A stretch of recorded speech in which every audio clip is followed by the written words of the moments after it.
doonyahan ay maanta wasaaradda kalluumaysiga ee Jubbaland ku wareejisay dhalinyarada kalluumaysatada ah ee ku nool deegaanka Ceel Saaxil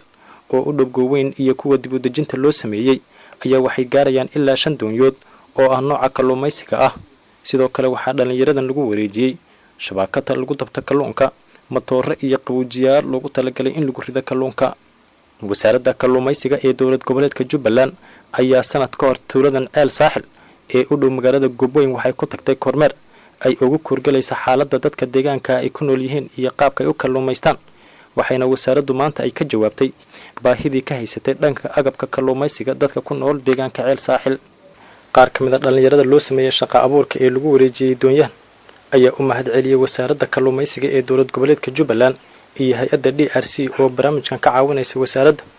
ayagoo sheegay in wixii hadda ka dambeeya ay fursad u heli doonaan in ay si wanaagsan u kalluumaystaan mahadsanidin waxaan siinayna insha Allah tacaala hadaan nahay xaafadda Ceel Saaxil aan ugu shukrina Ilaahay subhanahu wa ta'ala ka soo soke dadaalka ay noo qabteen waxtarka ay na siiyeen doontii ay noogu talagaleen oo ragayga lagu wareejiyay agaasimaha ugu horeeyo iyo hay'adda mas'uuliyadeedii ayaan insha Allah tacaala ayaan u rajaynaynaa inay guul waara ay naga siiyaan insha Allah tacaala doon iyo motorkeeda iyo shabaagaheeda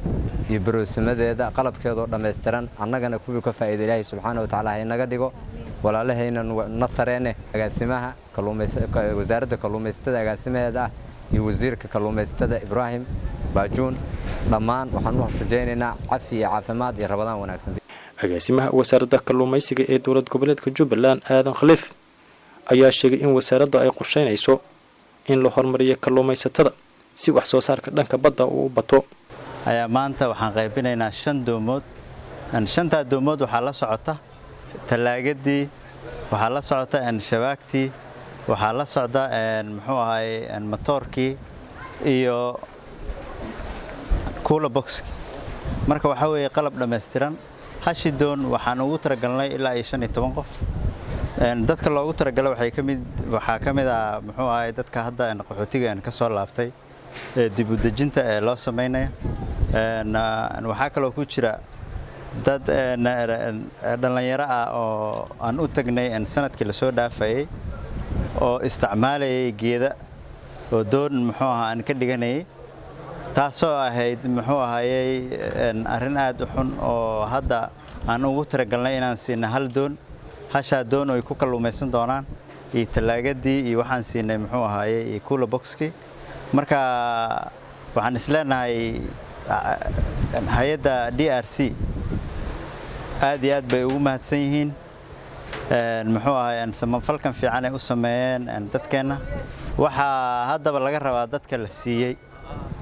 in doomahani ay gadan karin oo dooma la rabo inay ku shaqeystaan